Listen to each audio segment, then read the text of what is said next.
Before the gunshots, before the panic, before the world heard the name Martin Bryant, there were warning signs: a troubled childhood, isolation, strange behavior that made people uneasy.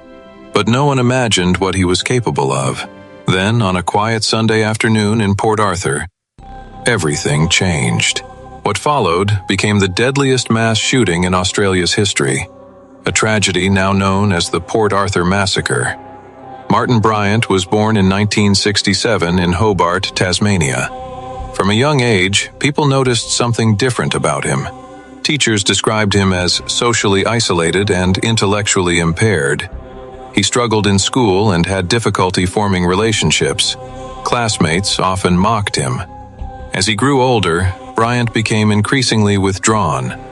But his life took a strange turn when he befriended an elderly lottery winner named Helen Harvey. Harvey treated Bryant like a son. When she died in a car crash in 1992, Bryant inherited a large portion of her estate. Suddenly, the young man who had once been mocked now had hundreds of thousands of dollars. But wealth did not bring stability. Instead, Bryant began displaying increasingly disturbing behavior. Strange comments, violent jokes, reckless actions. Many people felt uneasy around him. Yet no one imagined the horror that was coming. Long before the horror at Port Arthur, tragedy had already touched the life of Martin Bryant. In 1993, his father, Maurice Bryant, was found dead. The official ruling: suicide. To neighbors, it was shocking, but not entirely unexpected. Maurice had reportedly been struggling with depression and financial stress. Some accounts suggested he had been dealing with property and money troubles. Inside the Bryant household, the atmosphere had grown dark. For Martin, the loss was devastating. Friends would later say something changed inside him after his father died. He became quieter, more withdrawn, more unpredictable. 2 deaths, 2 emotional blows, and a young man who was already struggling to understand the world around him. Yet no one imagined that just 3 years later, that troubled man would walk into a crowded café and change Australia forever. The event would become known as the Port Arthur Massacre. Before the massacre, Bryant wanted to buy a bed and breakfast property called Seascape Cottage, but the property had already been purchased by a couple, David, Martin, Sally. Martin Bryant reportedly complained many times that they had bought the house he wanted. People who knew him said he became obsessed with it and blamed them. What happened next? April 28, 1996. Bryant left his home early that morning. In his car were several firearms, including a semi-automatic rifle, before the shootings at Port Arthur even began. Bryant went to Seascape Cottage and murdered David and Sally Martin in cold blood. Their guest house later became the location where Bryant barricaded himself during the final standoff with police. Bryant entered his car and headed to the historic penal colony of Port Arthur, one of Australia's most visited tourist attractions. By midday, the parking lot was packed.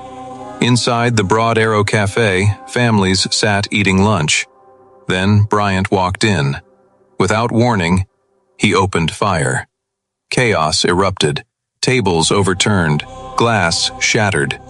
People screamed as bullets tore through the crowded room. Within seconds, dozens were hit.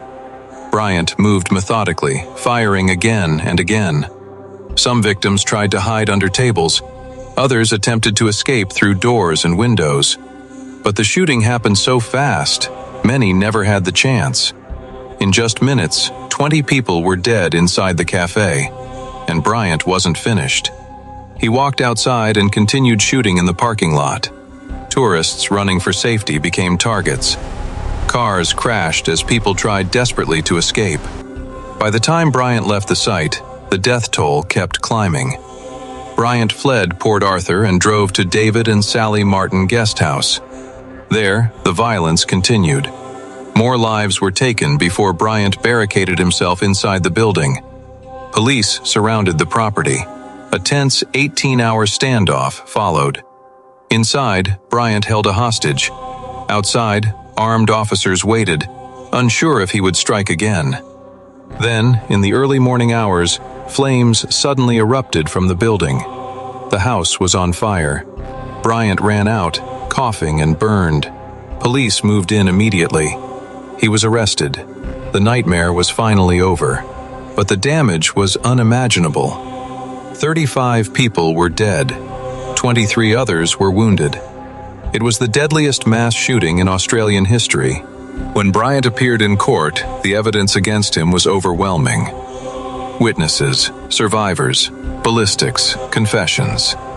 In 1996, he was sentenced to 35 life sentences, plus 1,652 years, with no possibility of parole. He remains imprisoned to this day. But the tragedy sparked something much bigger.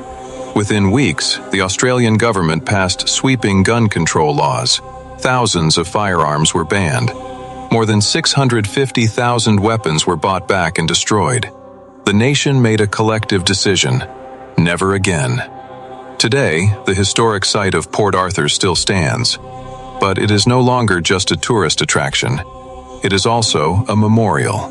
A place where visitors remember the victims whose lives were stolen that day. The Port Arthur Massacre remains a haunting reminder of how quickly peace can turn into terror, and how one moment, one person, can change a nation forever. If you find this crime story captivating, subscribe for more fascinating true crime stories.